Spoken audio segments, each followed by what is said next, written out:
संतप्त मानस शांत हूँ, जिनके गुणों के गान में बेवर्धमान महान जिन विचरे हमारे ध्यान में।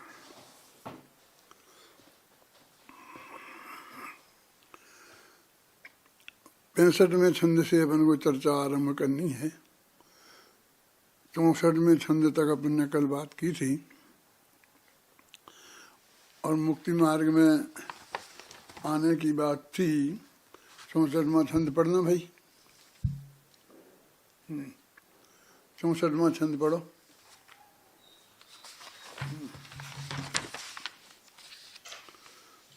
काल लब्धि के आने पर ही हाथ लगेगा और 5 समवायों के बिन काम न होगा।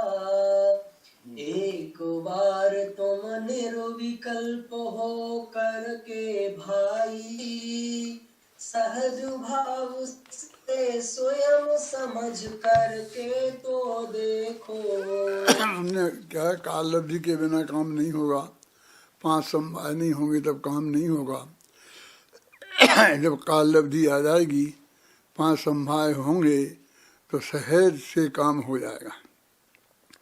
अब वो ये कह रहे हैं कि तुम मुक्ति के मार्ग में आए हो तो यहाँ पर भी इस संसार के मार्ग से ज्यादा बोझा लेकर के आए हो। कर्तृत्व का बोझा जो संसार में था ना, और जिस बोझे से अपन को मुक्त होना है, उस बोझे को अपने माथे पर लेकर और तुम इस मोक्ष मार्ग के रास्ते पर आए हो। पढ़ो भाई 65वां छंद, 65-66वां छंद, 65-66 छंद, 65वां छंद पढ़ो। जनेंद्र क्या बात है, क्यों सुनता नहीं है, क्या हो गया? दादा आपके यहाँ से आवाज कट के आ रही है, आपकी आवाज प्रॉपर नहीं आ रही है। 65वां और मार्ग में आए तो भी पढ़ो, बोलो। मार्ग में आए, इसकी कट रही है। मार्ग में आए तो क्या हो रहा है? मुक्ति मार्ग में आए तो भी बोझा लेकर, क्रिया कांड का बोझा माथे पर धारण करो। सारे जग की सभी समस्याएं ढो ढो करो, मरे जा रहे अरे निरंतर चिंतित हो करो। इस जग की तुम केवल चिंता ही करते हो, कुछ भी करना अरे किसी का शक्य नहीं है। जग की चिंता छोड़ बंधु अपने में आओ, अपने में ही जमो रमो अपने को ध्याओ। वो कह रहे हैं ना, मोक्ष के मार्ग में आए, जगत की सारी झंझटें छोड़कर मुनि धर्म की अपेक्षा करें तो आप समझ लिए सारी गृहस्थी सब चीजें, जैसे कि हम मृत्यु होती है ना तो सारे परिवार को, सबको, जो भी संपत्ति हमारे पास यहाँ होती है सबको छोड़कर अगले भव में जाते हैं। और उससे हम इतना घबराते हैं इसलिए कि सारे संयोग एक साथ वियोग हो जाएगा। मुनि धर्म भी एक तरह से ऐसा ही महान है कि नग्न दिगंबर होकर सारे संयोगों को छोड़कर, ये पीछे कमंडल है ना, वो तो संयोग थे ही नहीं। संयोगों में कहाँ थे अभी तक? गृहस्थ अवस्था में थे तो ना पीछी थी ना कमंडल था। वो तो नए उपकरण हैं। ख्याल में जीव रक्षा का उपकरण पीछी और शुद्धि का उपकरण कमंडल। तो इस तरह से हम आए तो सारा बोझा छोड़ के आए ना, स्त्री का, पुत्र का, मकान का, जायदाद का, आजीविका का, यहाँ तक कि कि कल खाने की एक दिन की भी व्यवस्था नहीं ना उनके पास। दिगंबर जंगल में गए और वहाँ बैठे हैं और किसी भी नगर में जाएंगे जिसमें हमारा कोई परिचय भी नहीं है और वहाँ हम आहार के लिए निकलेंगे, सहज भाव से मिल जाएगा, नवदा भक्ति पूर्वक कोई श्रावक देगा, हैं 40 संतरा टाल कर 32 संतरा और 40 दोष टाल कर के जो हमें आहार मिलेगा तो लेंगे और नहीं मिलेगा तो नहीं लेंगे। तो सारे बोझा छोड़ करके यहाँ आए थे। और यहाँ भी बोझा, ये मुनि धर्म की अपेक्षा मैंने बात की, इसी प्रकार श्रावक धर्म की अपेक्षा में, सम्यक दर्शन दृष्टि की अपेक्षा में, ये सारे जगत के कर्तृत्व के बोझे से घबरा करके तो हम इनसे मुक्त होने के लिए मोक्ष के मार्ग में आए हैं, लेकिन मुक्ति मार्ग में आए तो भी बोझा लेकर, तो फिर मोक्ष मार्ग में कहाँ आ पाए? बोझा को अपने माथे से उतार करके तो आना था। और काय का बोझा? क्रिया कांड का बोझा माथे पर धारण कर।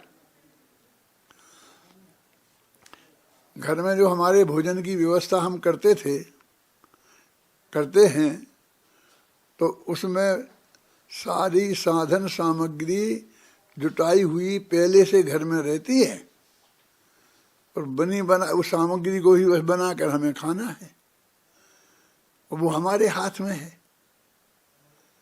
फिर भी हम कितने आकुल व्याकुल होते हैं, कितनी कितनी हमारी दिक्कतें होती हैं, सारी जिंदगी उसमें हम होम देते हैं। और मुनिराज के पास तो कोई व्यवस्था नहीं है।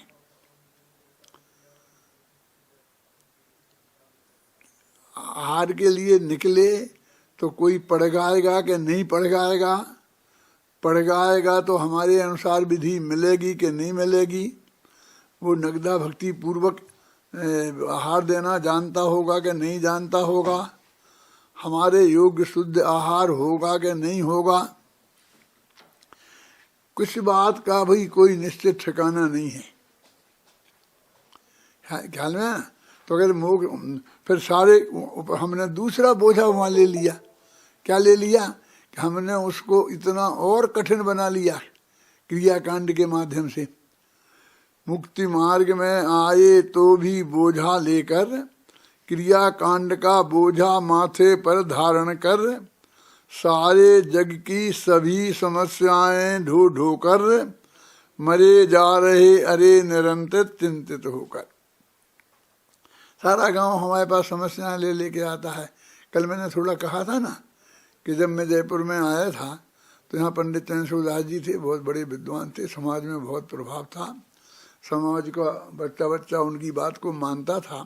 हर परिवार का पत्नी पति ये सारे झगड़े में निपटाया करते थे। और मैं आया, उसके साल 2 साल बाद ही उनका स्वर्गवास हो गया। तो वही प्रतिष्ठा मुझे प्राप्त हुई तो मेरे पास भी सब लोग आने लग गए। अब मैं तो अध्यात्म की रुचि का था, इस जगत के झंझटों में मुझे पसंद ही ना था। तो कुछ दिनों तक तो मैंने उस काम को किया और बाद में हाथ जोड़ लिए, भाई कि मैं ये नहीं कर सकता। मैं तो तत्व की बात पूछो, तत्व बात समझना हो तो उसकी बात करो। ये मंदिर के झगड़े, समाज के झगड़े, पति पत्नी के झगड़े, भाई भाई के झगड़े, ये मैं निपटाने का मेरा काम नहीं है। तो कहते हैं सारे जग की सभी समस्याएं ढो ढो कर, महाराज के पास भी लोग आते, जो भी जरा भी धर्म के क्षेत्र में प्रतिष्ठित हुआ, चाहे वो विद्वान हो, चाहे वे मुनिराज हो, कोई भी हो, तो सारे लोग अपनी अपनी समस्याएं लेकर के और आ जाते हैं। तो एक की समस्या छूटी और सारे गांव की समस्याएं अपने माथे पे आ गई। मरे जा रहे अरे निरंतर चिंतित होकर, हम 24 घंटा भर उसी में चिंतित होके लग गए और धर्म तो एक तरफ रह गया। वे कहते अपन गंभीरता से विचार करें कि सब ये छोड़ देंगे तो कौन करेगा, सब ये छोड़ देंगे तो कौन करेगा, हर एक आदमी यही बात करता है। तो वो कहते हैं, बोलो 66वां छंद पढ़ो, बहुत मार्मिक है। 66 में नहीं देता सुनाई हैं? इस जग की तुम केवल चिंता ही करते हो, कुछ भी करना अरे किसी का शक्य नहीं है।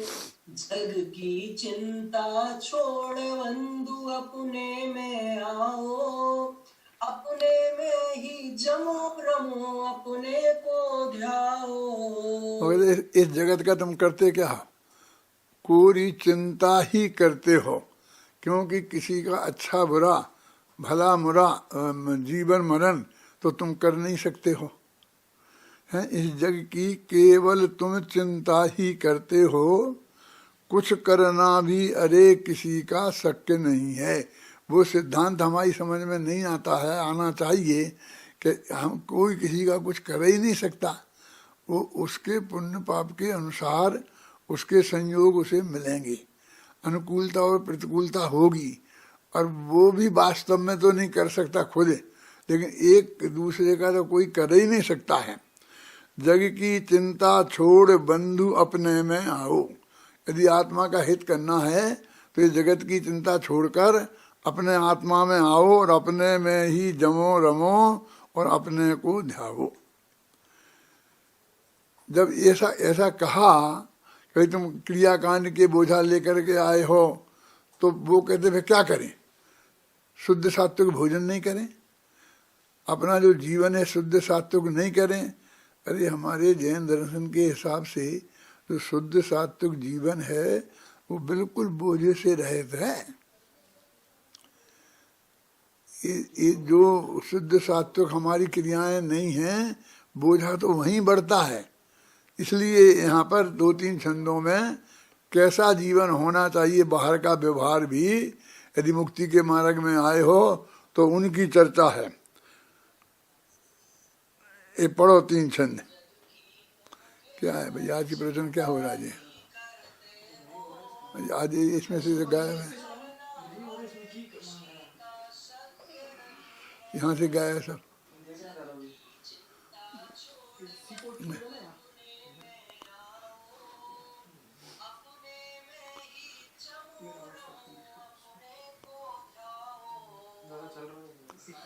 कहाँ चल? यहाँ नहीं चल रहा कुछ भी।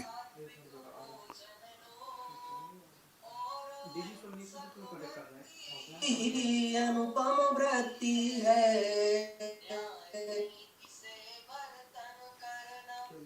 अनुपमेय है, पर यह सब कुछ सहज भाव से ही करना है। सहज भाव से करना क्या सब कुछ होना है। सहज भाव ही तो सच्चा मुक्ति का मग है। असहज होना ही भव है, भव का मग भाई। कर्तापन के बोझे से असहज रहते हो।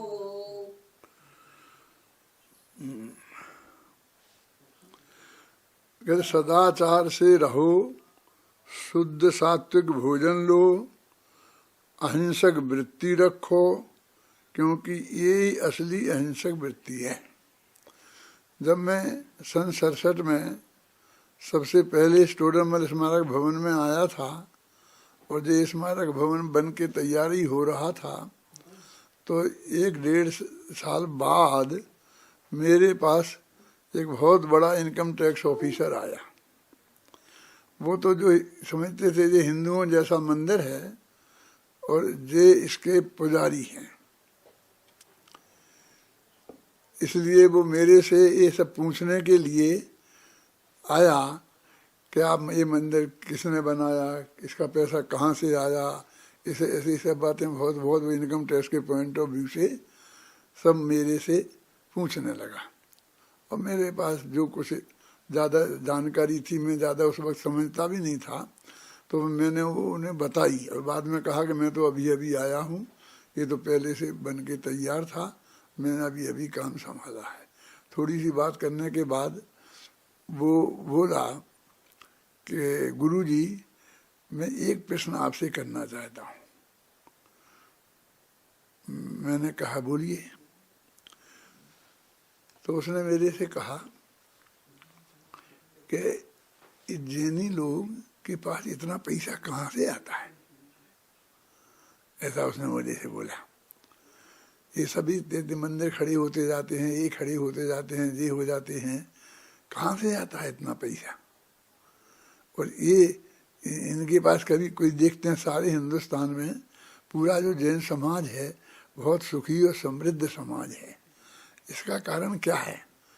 वो क्षत्रिय था और हम लोगों के पास क्यों नहीं होता है, क्या नहीं होता है, आप मुझे बताएंगे। मैंने कहा बता तो सकता हूँ लेकिन आप सुन नहीं सकते। बोले क्यों?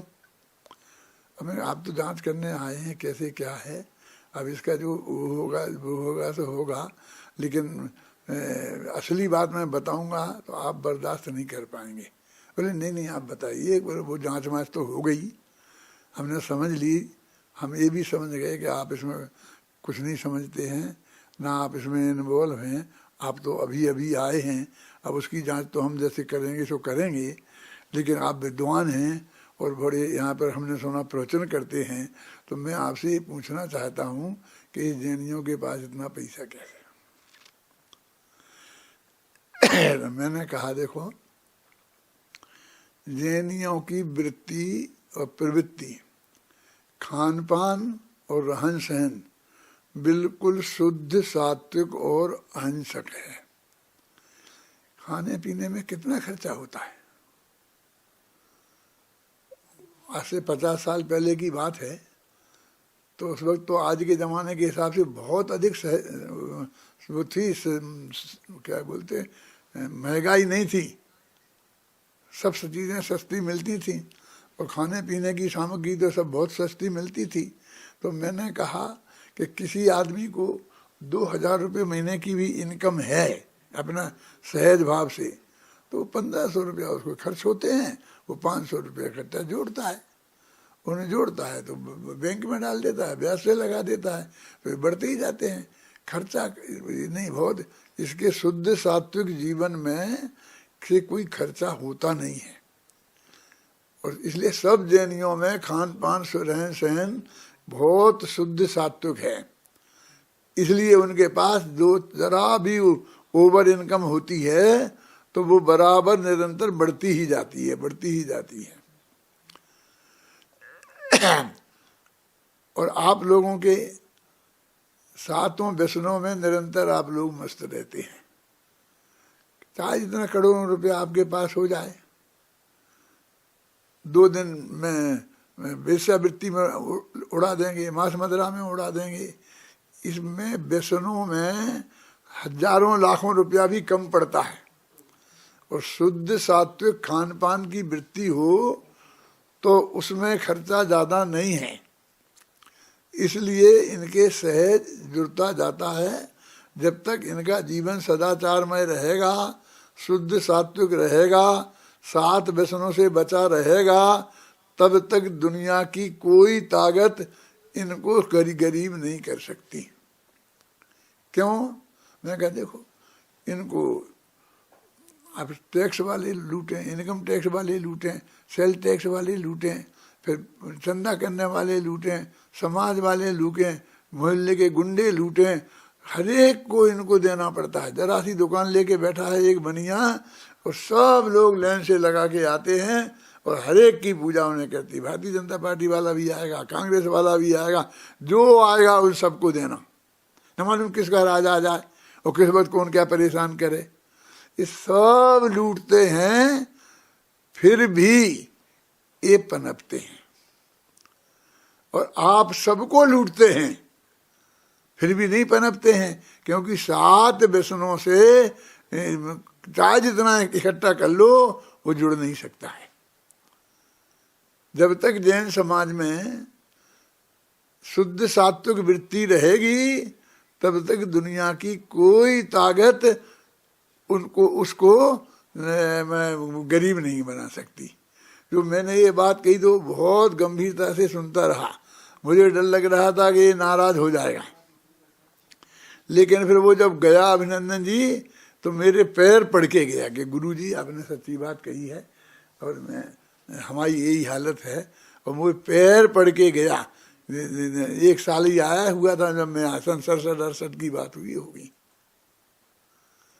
क्या आप सही बात कहते हो?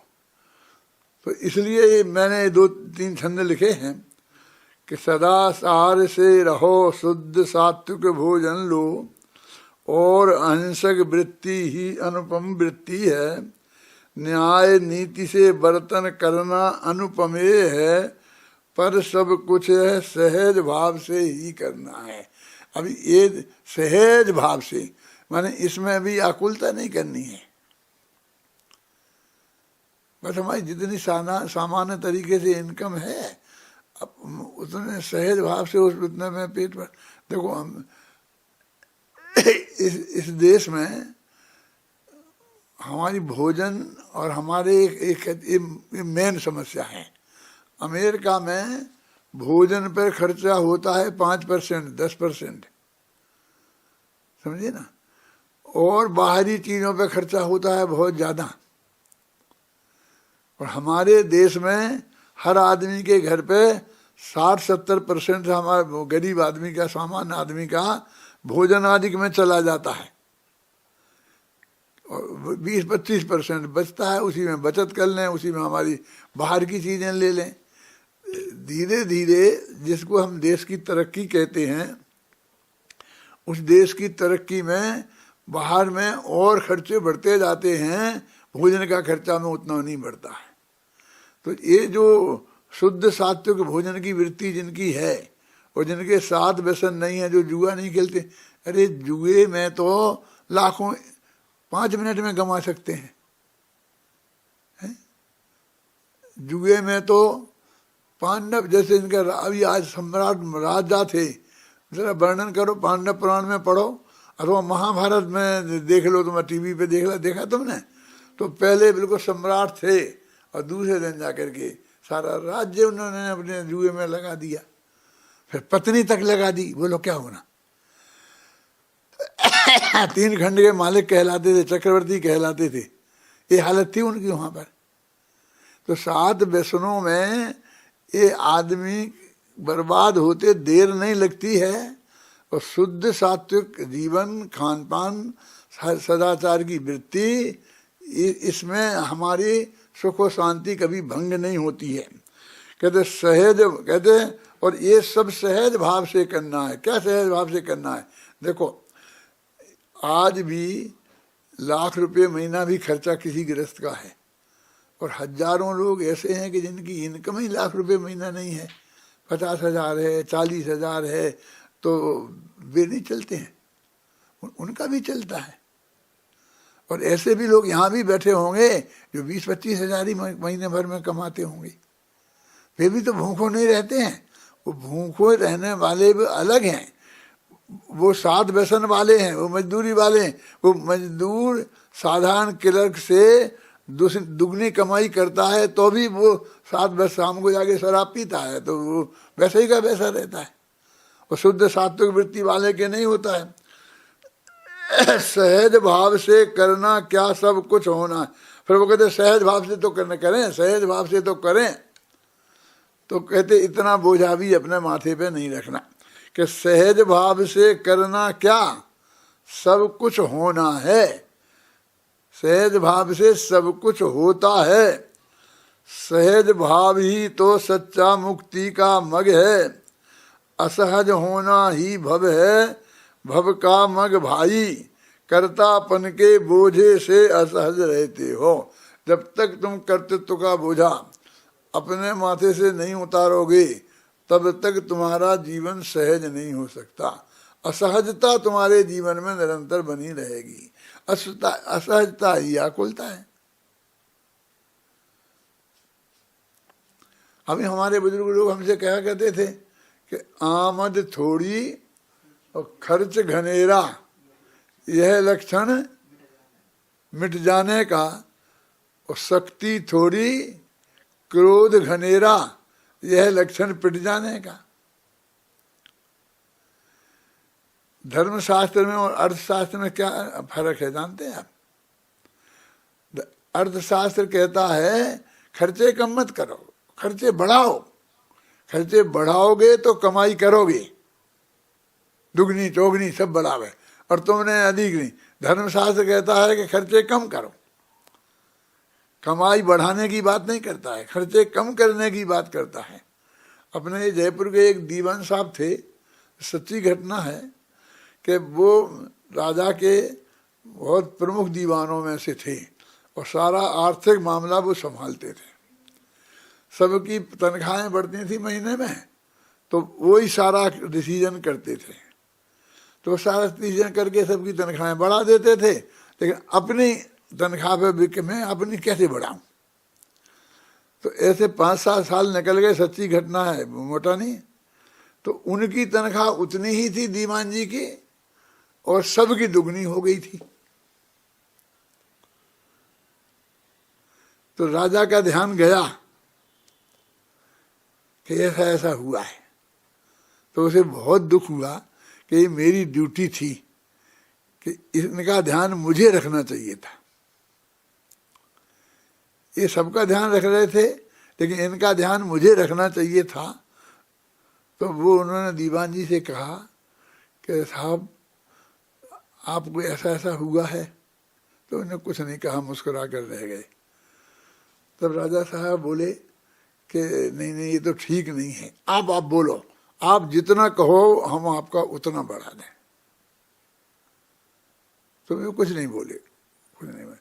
तो फिर गए, अच्छा आपकी तनख्वाह आज से दुगनी की, जो आपको मिलती है उससे आपको दुगनी मिलेगी। तो उन्होंने कहा ये बात सच्ची है कि हाँ अभिनंदन जी आपको मालूम होगा। तो उनने कहा कि पैसा तो मेरे घर में उतना कमी नहीं पर महसूस होती है, मेरा खर्चा बहुत आसानी से चलता है। यदि आप मेरी डबल तनख्वाह करना चाहते हो तो मेरे काम के घंटे आधे कर दो। अब मैं 8 घंटा काम करता हूँ, तो कल से मैं 4 घंटा काम करूँगा, बस ये कर दो तो मुझे 4 घंटा स्वाध्याय के लिए अधिक मिल जाएंगे। क्या ये उनने कहा। राजा साहब ने तनख्वाह भी दूनी कर दी और समय भी आधा कर दिया। और उस समय में उन्होंने दिनवाणी की सेवा की, शास्त्रों का स्वाध्याय किया, पढ़ा पढ़ाया, लिखे, टीकाएं लिखी। ख्याल में आई ना। मैं नाम इसलिए नहीं बोल पा रहा हूँ कि शायद गलत निकल जाए, लेकिन इसे जयपुर के जैन दीवान की ही ये सही घटना है कि उन्होंने अपने खर्चों को बिल्कुल सीमित रखा। शुद्ध सात्विक खान पान, सादा रहन सहन, और वो उनका कि मेरा काम चलता है तो क्या, क्यों बढ़ाना, काय को बढ़ाना, क्या करना। लेकिन समय कम पड़ता है स्वाध्याय की सीमा में। हम लोग नहीं कर सकते हैं ऐसा है?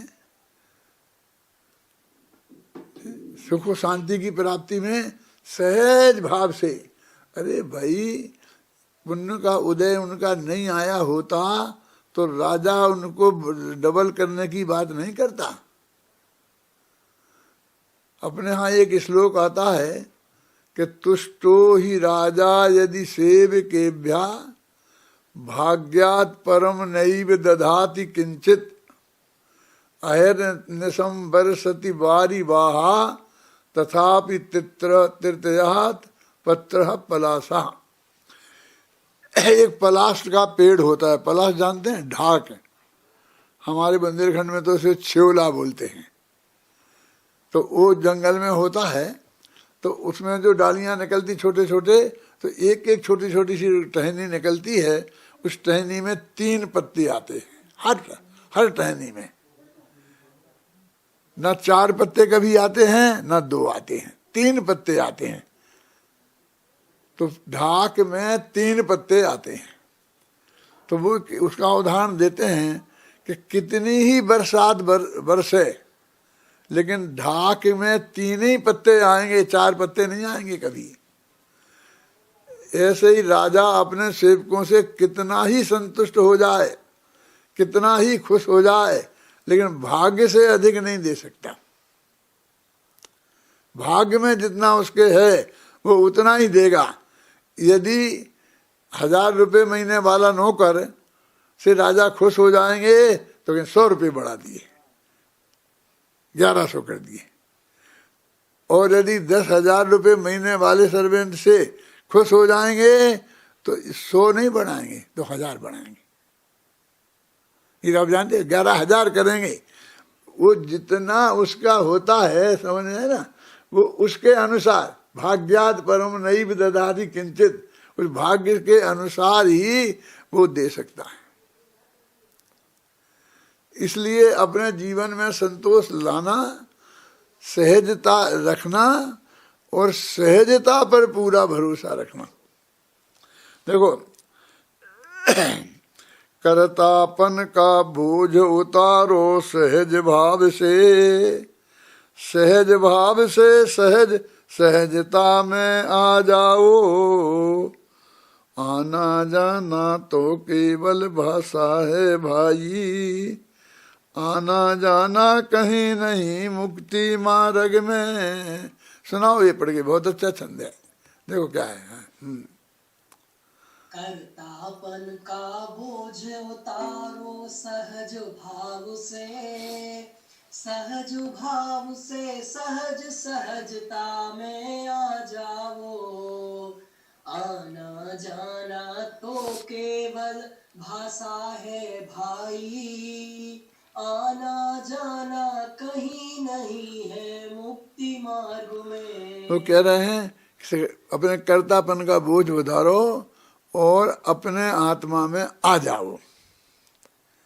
तब वो समझता कहीं आना है, जाना है, कहीं कहीं आना है, कहीं जाना है।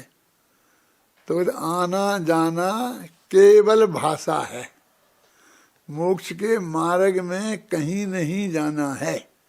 बहुत से लोग कहते हैं कि आत्मा का अनुभव करना है मोक्ष के मार्ग में, तो क्या करो कि अपने में चढ़ जाओ। कहते जो अपने में चढ़ना चाहेंगे वो कभी अपने में नहीं आ पाएंगे, क्योंकि वो समझते हैं कि मैं यहाँ हूँ और मेरा आत्मा कहीं ऊपर है, चढ़ना पड़ेगा उसमें। कभी कहते अपने में चले जाओ, तो वे भी कभी आत्मा में नहीं आ पाएंगे, क्योंकि वे समझते हैं कि मुझे कहीं जाना है। तो वे कहते हैं आ जाओ, अपने में आ जाओ। अपने में जाया नहीं जाता है, अपने में आया जाता है। तो वो भी ये समझते हैं कि मैं तो वहाँ दूर खड़ा हूँ और अपन यहाँ है। माने स्वयं में अपनापन नहीं होता है उनको। या तो उन्हें आना है, या तो उन्हें जाना है, या तो उन्हें उतरना है। अपने में उतर जाओ या उन्हें चढ़ना है। कहते ये सब दूरी के सूचक हैं। तो ना अपने में उतरा जाता है, ना अपने में चढ़ा जाता है, ना अपने में आया जाता है, ना अपने में जाया जाता है। अपने में तो रहा जाता है। अपने में रहो, बस खत्म है। आना जाना तो केवल भाषा है भाई, आना जाना कहीं नहीं मुक्ति के मग में। मुक्ति के मग में आना जाना कहीं पर है ही नहीं। एकदम सहज हो जाना ये ही मुक्ति का मार्ग है। समय में जो भी पर्याय होनी होती है उसकी काल लब्धि आती है और उसके 5 समवाय होते हैं। हम जो पर्याय चाहते हैं, हम जो पर्याय चाहते हैं, हमें जो पर्याय इष्ट है, उस पर्याय की जब काल लब्धि आएगी, उसके लिए जब 4-5 समवाय बनेंगे तब वो पर्याय आएगी। उसके पहले नहीं आ सकती है। इसलिए हमें धैर्य धारण करना पड़ेगा। 72वां छंद बोलो। काल लब्धि आने पर सब कुछ समझ आवेगा, समवायों के मिलने पर ही काम बनेगा। धीरज धारो धीरजता ही एक मार्ग है, यथा समय सब सहज भाव से सब कुछ होगा। पढ़ो हाँ। शांत शांत तुम सहज भाव से शांत रहो तुम, आकुलता से तो कुछ भी ना होना जाना, सब कुछ पहले से निश्चित सर्वज्ञ जानते, उसमें कुछ भी बदल नहीं हो सकता भाई। जब 5 संभाय आएंगे तब सब काम, अनम्यूट करें दादा को, जगदीश दादा को अनम्यूट करें। तब सब काम सहज भाव से। दादा आपकी आवाज नहीं आ रही, अनम्यूट करें जगदीश दादा को। आज का सब मामला बिगड़ गया, जब ये फ्लो बिगड़ जाता है तो जी जी जी जी जी।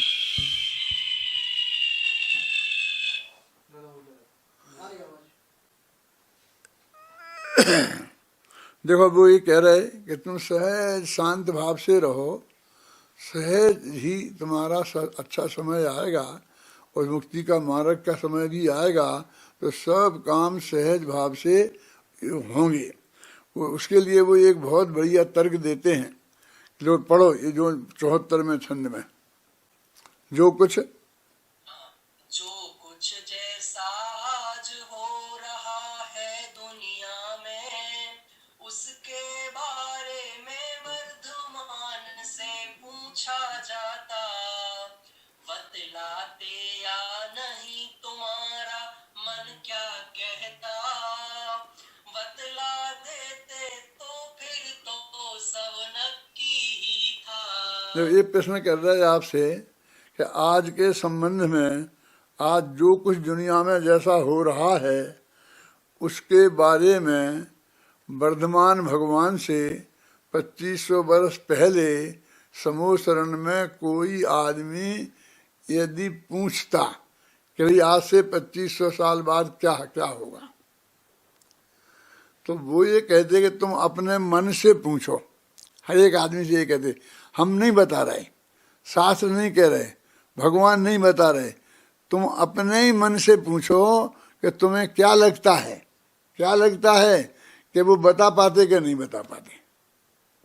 तुम जिन्हें भगवान मानते हो, भगवान नाम से मान कर उनकी जिनकी पूजन करते आ रहे हो, जिनके नाम पर इतने बड़े बड़े विधान करते आ रहे हो, इतनी भक्ति करते आ रहे हो, तो आप बताओ कि आज से 2500 वर्ष पहले भगवान के समूह शरण में यदि कोई आदमी आज के बारे में पूछता कि आज के दिन, आज का दिन माने आज 30 तारीख है ना, 30 दिसंबर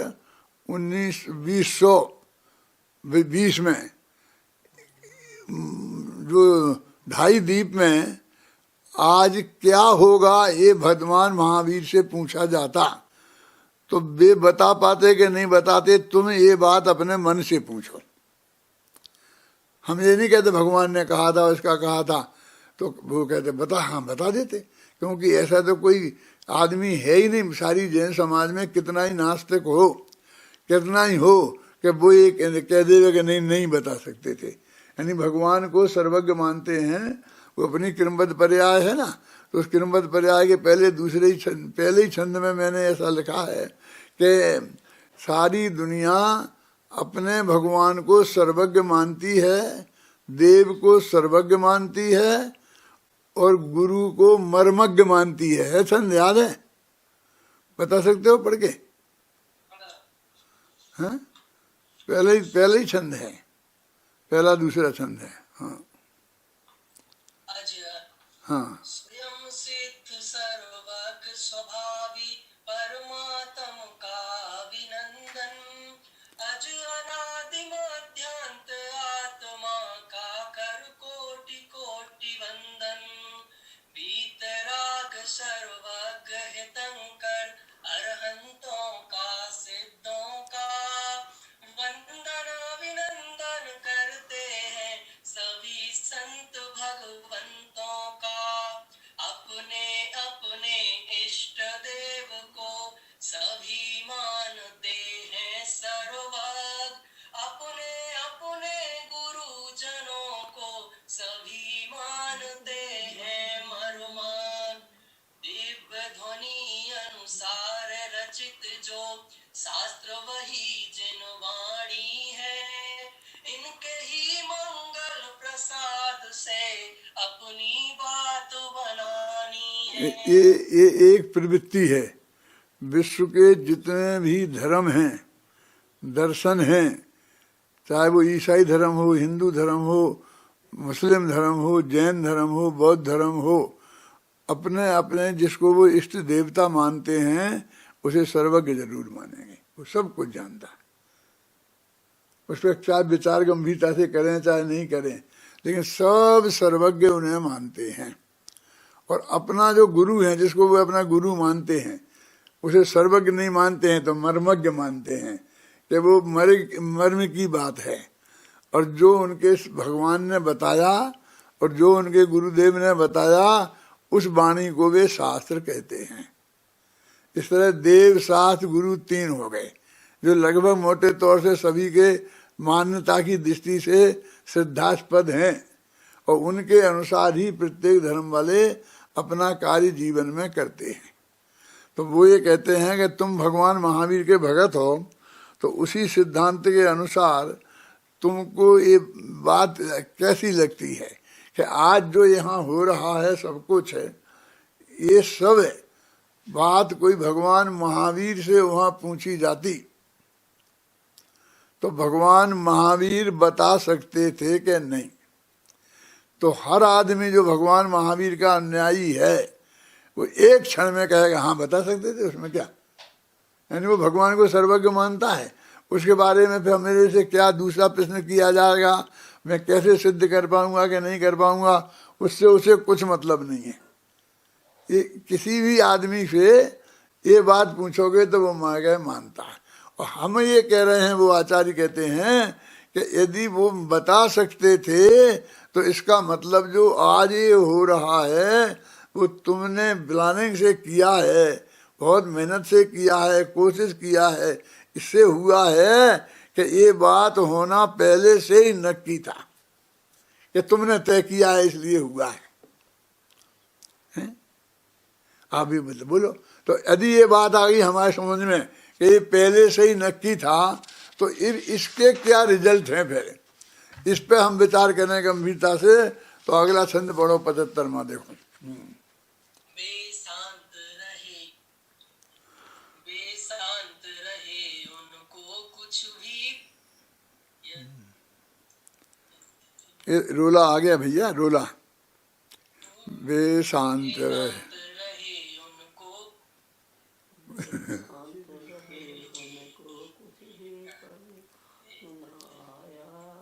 सहज भाव से रहे जानते और देखते। बेशांत रहे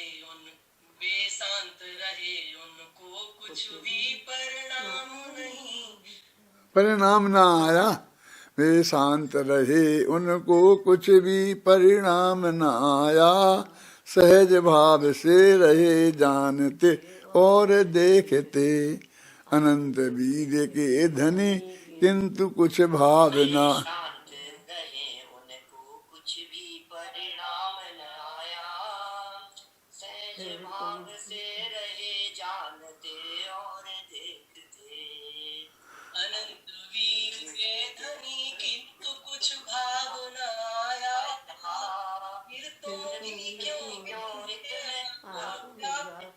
क्या हो गया तुमको हैं? तुमको भी क्या हो गया? पढ़ने वालों को पढ़ते आ रहे हो और इतना 74 छंद पढ़ चुके हो और 75वां छंद बिल्कुल सही है, क्योंकि जो हमारे उनने गाने वालों ने पढ़ा है ना, उनने कोई ऐसी शिकायत नहीं करी कि ये रोला नहीं है और इसको हम पढ़ नहीं सकते हैं।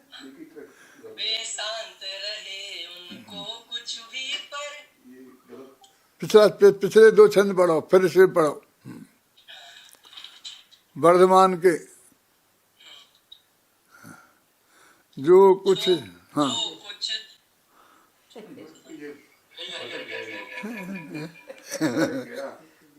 अरे भाई हमारे विवेक शास्त्री है ना, डॉक्टर विवेक शास्त्री। पढ़ो, हाँ पढ़ो विवेक। वो भी बोल रहा था अभी संजीव। हाँ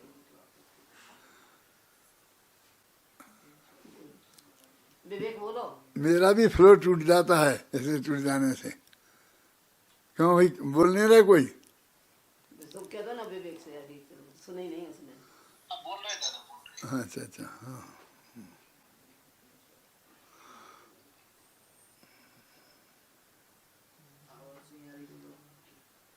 विवेक बोलो ना, विवेक।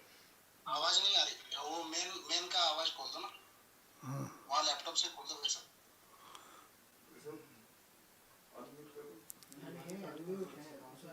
आवाज नहीं आ रही। माइक से नहीं चालू होगा, माइक के लिए कंप्यूटर चालू करना पड़ेगा वहाँ से। सब गड़बड़ हो रहा है। आवाज आ रही है? जो कुछ जैसा आज हो रहा है दुनिया में, उसके बारे में वर्धमान से पूछा जाता, बतलाते या नहीं तुम्हारा मन क्या कहता, बतला देते तो फिर तो सब नक्की ही था।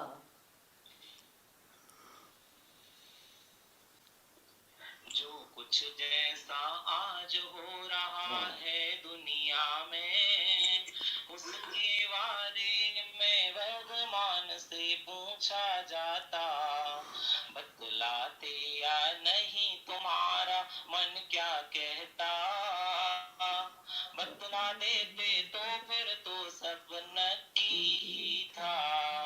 वे शांत रहे, उनको कुछ भी परिणाम न आया, सहज भाव से रहे जानते और देखते, अनंत वीर के धनी किंतु कुछ भाव न आया, फिर तुम भी क्यों इतने आकुल व्याकुल होते। वो ये कह रहे हैं कि भगवान महावीर भविष्य की, भूत की सब कुछ जान रहे थे। मान लीजिए अपसर्पणी काल है ना, तो अपसर्पणी काल में सब चीज धीरे धीरे हीन होती जाती है, उत्सर्पणी में धीरे धीरे बढ़ जाती है। तो सब तीर्थंकर जब सर्वज्ञ होते हैं तो उन्हें आगे आगे 2500 वर्ष बाद क्या स्थिति हो जाएगी, फिर 5,000 वर्ष बाद क्या स्थिति हो जाएगी, इसका क्या उनके दिमाग में, ज्ञान में सब आ रहा था ना। फिर भी बिल्कुल वे सहज भाव से ज्ञाता दृष्टा बने रहे। उनके चित्त क्या में जो अनंत शांति थी, वो शांति उससे भंग नहीं हुई। अनंत वीर के धनी किंतु कुछ भाव नहीं, कुछ भी परिवर्तन करने का भाव उनके चित्त में नहीं आया। वे अनंत वीर के धनी थे। आप जानते हो अतुल्य वीर और अनंत वीर, शारीरिक बल को बोलते हैं अतुल्य वीर और आत्मिक बल को बोलते हैं अनंत वीर, है ना। किंतु फिर भी क्यों इतने आकुल व्याकुल होते हो, फिर तब तुम उनके भगत हो, उनका स्वभाव ये जानते हो कि वे सब कुछ जानते थे, जो भी अच्छा बुरा होने वाला है उसको भी जानते थे, लेकिन उनके चित्त में पूरी शांति रही, कोई आकुलता व्याकुलता नहीं हुई। तो तुम क्यों इतने व्याकुल होते हो फिर? माने उसी मार्ग पे तुम चल रहे हो, वैसा ही तुमको बनना है, तो तुम्हें भी अपने चित्त में शांत रहना चाहिए। देखो इतने सब जानने के बाद भी, क्योंकि ये अपसर्पणी काल है ना, तो इसका तो वे आगे आगे का जितना जानेंगे तो हीन ही हीन होने वाला है ना, तो वो हीन ही हीन जानेंगे ना, जो होने वाला है वही तो जानेंगे।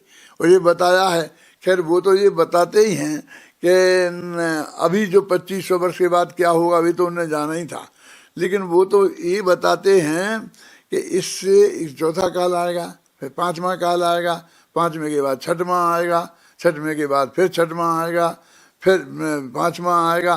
तो ये भी सब बताते हैं ना वो। तो जो जितनी तनुज्जली होगी, जितनी हानि होगी, वो भी बहुत सब अच्छी तरह से जानते हैं। फिर जो तरक्की होगी वो भी सब बहुत अच्छी तरह से जानते हैं, और वे अनंत वीर के धनी हैं। तो ऐसा क्यों होने देते हैं?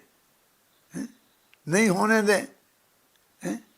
लेकिन कहते हैं कि नहीं होने दें, इस जाति का उन्हें विकल्प भी नहीं आया, और उनकी सुख और शांति में रंच मात्र भी भंग नहीं पड़ा। वे अनंत सुख को निरंतर भोगते रहे। तो उन पढ़ो ये 76वां छंद, जरा ढंग से आप पढ़ो लोग, तो फिर मेरा भी मन लगे और मैं भी ढंग से फिर बोलूं।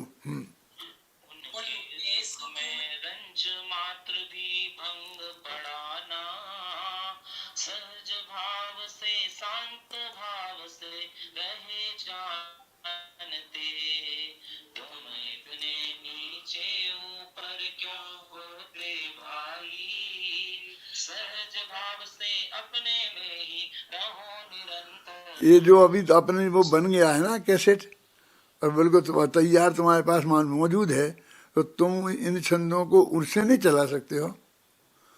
यदि इसमें तुम्हारा सेट नहीं हो रहा है तो कोई बात नहीं, वो तो इन्हीं इन्हीं मोबाइलों में, इन्हीं में है ना तुम्हारे पास, तो वो छंद निकाल के चला दो ना 1 मिनट में। 2-3-4 छंद शांति से उसके सुने अपन, तो फिर मुझे बोलने में भी मन लगे। हैं? है? चला सकते हो?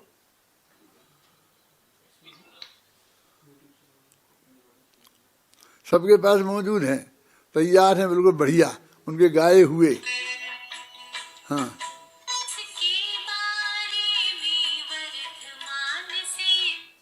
हाँ पूछो। हाँ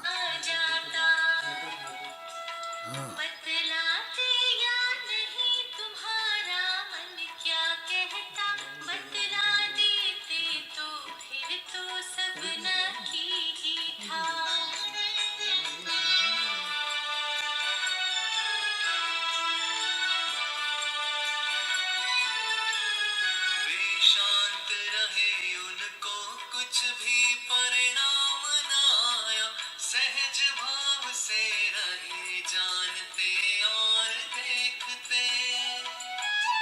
अनंत वीर के धनी किंतु कुछ भाव न आया, फिर तुम भी क्यों इतने आकुल व्याकुल होते।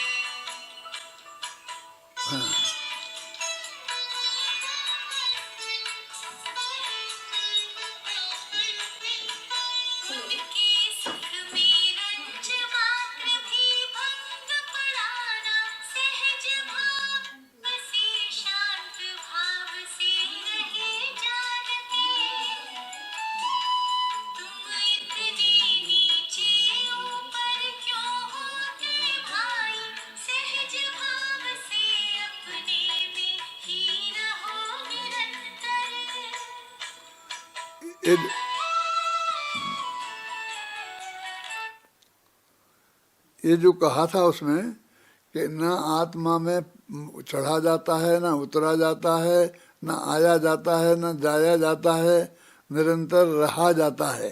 फिर उसी छंद के आगे वो आत्मा में रहने की महिमा आपको बताई जा रही है, उसका स्वरूप आपको बताया जा रहा है।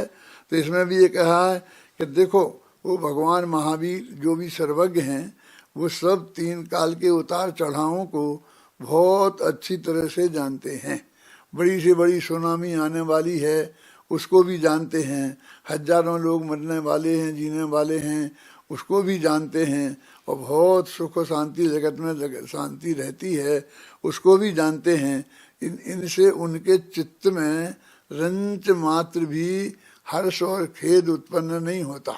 हर्ष माने वो कषाय वाला हर्ष, अनंत आनंद निरंतर कायम रहता है, और उसमें कोई भी फर्क नहीं आता। देखो जब हमको अरहंत सिद्ध बनना है, और हम जब अरहंत सिद्ध बन जाएंगे तो अनंत काल तक हम इस जगत में जो भी परिणमन हो रहा है, अच्छा बुरा, पहले काल में, दूसरे काल में, तीसरे में, चौथे, 5वें, 6वें में, जिस क्रम से जैसा हो रहा घटना बढ़ना, वो तो वैसा ही होगा ना। उन सर्वज्ञ भगवान ने जाना है ना, तो उनको भी तो कुछ उन्हें फर्क तो पड़ना चाहिए ना। जैसे अपन को मालूम पड़ेगा कल भयंकर बरसात आने वाली है, तो आज ऐसे आपके चित्त में आकुलता होने लगती है, तो ऐसी उनको आकुलता होने लगे तो वे अनंत सुखी कैसे होंगे, और अनंत सुखी नहीं रह पाएंगे। तो ऐसा भगवान बन के कहाँ क्या करें हैं कि जिसमें और अनंत आकुलता हो जाए। तो ये जानने से दुख का कोई संबंध नहीं है, तेरी शांति निरंतर कायम रह सकती है, सभी सहजता भंग नहीं होती है। देखो उनके सुख में रंच मात्र भी भंग पढ़ाना, सहज भाव से शांत भाव से रहे जानते, तुम इतने नीचे ऊपर क्यों होते भाई। अपनी तो जरा सी बात होती है तो कितने नीचे ऊपर हो जाते हैं। सहज भाव से अपने पन में नित्य रहो नरो निरंतर। तुम सहज भाव से अपने में क्यों नहीं रहते हो? ये जगत में होता है, उससे तुम्हारे चित्त में इतनी आकुलता क्यों होती है? नहीं होना चाहिए, वस्तु का स्वभाव ये है। वे सहज भाव में ही रहते हैं सभी जनेश्वर, 24वें तीर्थंकर, अनंत सिद्ध परमात्मा। वे निरंतर सहज भाव से ही रहते हैं और वे ही हैं आदर्श हमारे सब जग जाने। अपने आदर्श क्या है? वही अनंत सिद्ध भगवान है ना, जो निरंतर सहज रहते हैं। कितनी भी अनुकूलता प्रतिकूलता हो, उसमें रंच मात्र भी डिस्टर्ब नहीं होते हैं। वे 24वें तीर्थंकर, वे सभी तीर्थंकर हमारे आदर्श हैं। क्यों न चले हम उनके ही मार्ग पर भाई, और न कोई मार्ग निरापद है इस जग में। इस संसार में कोई दूसरा रास्ता निरापद नहीं है, ये ही रास्ता है कि हम सब सहज भाव से जैसा भी जो होना है हो रहा है उसको सहज भाव से जानना सीखें। अन्यथा हमें जो सर्वज्ञता होगी वो अनंत दुख का कारण बन जाएगी। पहले जानना दुख का कारण नहीं है, हमें ये नक्की करना पड़ेगा। सहज भाव से ज्ञाता दृष्टा रहना ही तो एकमात्र है राह सुखी होने की भाई। सभी जिनेश्वर देव चले हैं इसी राह पर, इतनी सीधी बात समझ में क्यों ना आई। ये मुझसे कहता है, इस कितनी सीधी सच्ची बात है कि हमारे सारे तीर्थंकर सब भविष्य की बात को जानते हैं और निश्चित हैं, और वे इतने आनंद में रहते हैं, उनके आनंद में भग्न नहीं होते हैं। तो ये सब जानना दुख का कारण नहीं है। इतनी सीधी सरल बात इसकी समझ में क्यों नहीं आती है? देखो, सभी जिनेश्वर देव चले हैं इसी राह पर, इतनी सीधी बात समझ में क्यों ना आई। उत्तर दो कितना बढ़िया है। कर्तापन की बुद्धि से इतने बोझिल हो, उसके नीचे दबे जा रहे हो क्यों भाई। कुछ विचार करने की शक्ति क्षीण हो गई, इस कारण यह बात समझ में न आ पाई। तुम कर्तृत्व के बोझ से इतने दब गए हो, इतने अंदर से हो गए, वो बोझा है बिल्कुल नहीं, क्योंकि तुम पर के करता हो ही नहीं, कर सकते ही नहीं, तुम्हारे माथे कोई जिम्मेवारी है ही नहीं, और फिर भी इतने घबराए जा रहे हो उस कर्तृत्व के बोझे से। देखो, जो है ही नहीं उस बोझे से तुम इतने दब गए हो कि इतनी शक्ति तुम्हारी क्षीण हो गई है कि इतनी सीधी सरल सी बात तुम्हारी समझ में नहीं आई है किसी भी कीमत पर।